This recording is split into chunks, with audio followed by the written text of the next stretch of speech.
watching the programme. A lot of people have loved it so far. Who wants to give us an idea of where it's going next? I'm happy to do that. Well, one of you, if one of you would, that'd be great. Well, last time I did this, I forgot my words, so... Oh, OK. Yeah. But, I mean, Series 2 very much starts off where Series 1 ends, so we're still chasing down the gold. We realise we've only been chasing half of it by the end of Series 1. So Series 2 is about finding the other half of the gold, following the money, and this time the story has really gone global. So we're sort of chasing this bullion around the world. And some of those people at the end of the first series have been convicted, which is, of course, absolutely true. That is what happened. And others who are connected are not. Yes. I think we begin in... Well, we're in a tiny little office in Tottenham Court Road, very unglamorous.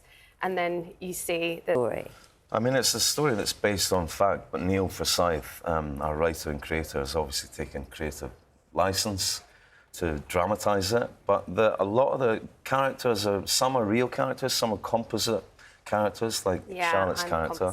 But it's essentially a true story, and one that changed the sort of criminality and policing across the globe. I mean, security systems changed after this. If you bought gold after 1983, there's probably a little bit of that Brinksmat bullion in it.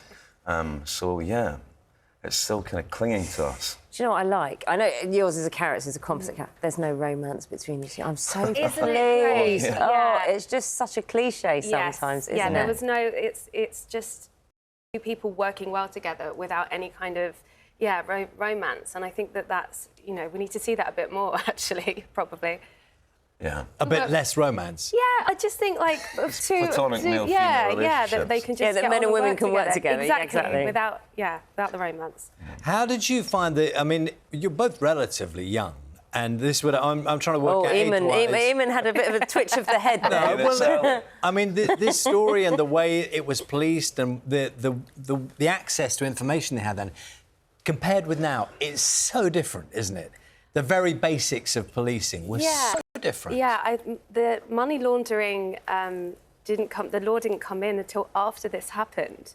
So, like, there's this whole section of policing which didn't exist before this. Do you know, not many people will know that. No, it's kind of... Because you kind of think that's bonkers, don't you? Like, why would you not have money laundering laws? And it all came in because of this case. And I think little things like the access to information, you know, now police would be going to databases and to using technology, amazing technology, internationally to find things out. And then it was just not like that. Absolutely, and I think that kind of adds, actually, when watching it, adds the weird romance of this story, sort of seeing, you know, people aren't checking their phones, they aren't surrounded by computers, it's old-school police. It was such a different time, that policing was so different back then, that we almost had to just go off of what we had, and as Emun said, Neil was the one that we looked to for all the information. It was hard work, wasn't it? It was really hard work working on this show, especially those 2 weeks or however many weeks you had in Tenerife. Tell us about... Because what's the downtime like? People, I mean, you're here to talk about the programme. We have kind of done that, but people like to know the actors. They like to kind of see when you're playing your characters and go, yeah, but did you know those two did this? We had a really great time. Like, there's no, like, oh, yeah, the job's really hard. No, we had a wonderful time in Tenerife, and it was very family-orientated because a lot of... actors and people working on the show had young kids, so they brought their kids out, and like there was this one time where they were all in the swimming pool playing, and it was just the most like wholesome. It was like the little Gold family. It was great. It was really beautiful. And yet, the stuff you're filming, there's the contrast there, isn't there? Yeah, exactly.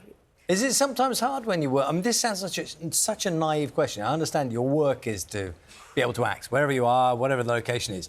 Is it sometimes hard to click out of the downtime and then get back into the plot and do the thing? I have a trick. So I have a playlist for every character that I play. And so if I'm trying to get into the headspace, I'll listen to that playlist. And then when I want to get out of it, I'll listen to something else. Is that literally as you're walking on set? Yeah, So I have it in my ear that whole time. Spandau Ballet's golden. It actually wasn't. What was it for this one? Do you know? So for this, it was mainly Under Pressure. The David Bowie and Queen. That was like the one that kept getting me into the role. So. Emun, do you have anything? I don't, not for this one. I think sometimes it can be difficult to let go of the character, but for this one, not so much. I think because our relationship on screen was very much, it mimics our relationship off screen. Yeah. So I think the more we could just relax and have fun between takes, the more that kind of bled, you know, into the scenes that we're playing. So it was quite laid back. Were you surprised by how successful the first series was? Because it's a story that a lot of people, I guess, depending on your age, you'll either have known it because you remember when it happened, or it's seeped into kind of cultural history, isn't it, about crime generally? Yeah, I mean, I didn't realise actually how successful it was. I had no idea. So when we were nominated for a BAFTA, we were all like, oh wow. I mean, I knew it was good, but you never know how audiences are going to react, but they loved it. Did you know? No, I mean, no, but I'd worked with Neil before, and I knew Neil Forsyth, the writer, was capable of producing exciting work, but when you're in something, I'm always convinced it's going to be an absolute disaster. Yeah, I think that's how we are. Then you can't be let down. There you go. Low expectations is all good. Emun Elliot, Charlotte Spencer, thank you so much. Thank you. You can watch season 2 of The Gold this Sunday at 9 o'clock.